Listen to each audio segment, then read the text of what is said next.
So the community stadium in York, it's going to be an 8,000 all-seat stadium for rugby and football, and that's going to be part of a major development that's also going to include a leisure complex, some retail units, a cinema and a community hub. This is going to be located directly adjacent to the Vanguard retail scheme where John Lewis, Marks and Spencer's are next are, and it'll be fully integrated with that, making it a really important leisure and retail destination in the Yorkshire region. So the community hub was an idea that had developed from really looking at some other examples of stadiums and shared stadiums across the country. We're working with in total 7 other partners who have got a community focus with them, groups like York St John University, the NHS, Be Independent, the city's library service and York Against Cancer. And working with them has really given us some strong focus about what the stadium's really about, and it's this focus about community, about offering something that isn't just about sport, it isn't just about the 2 professional sports clubs.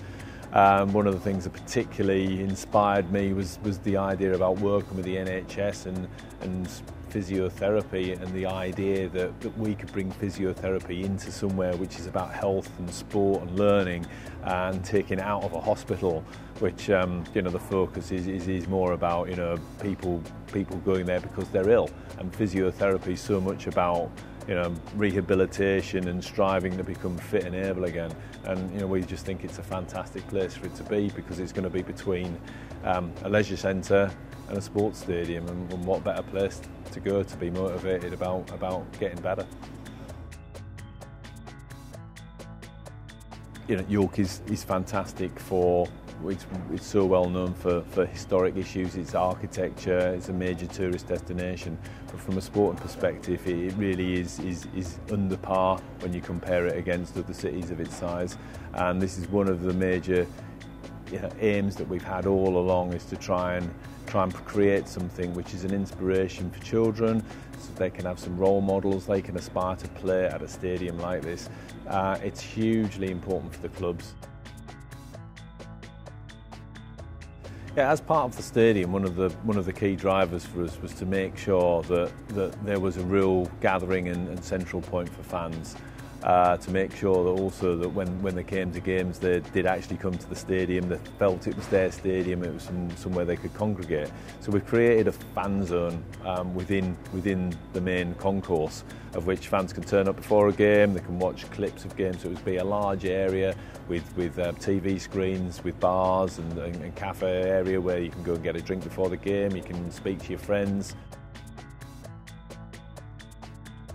We do want to engage with local companies, local builders, local subcontractors. There is a community dig that's taking place at the moment.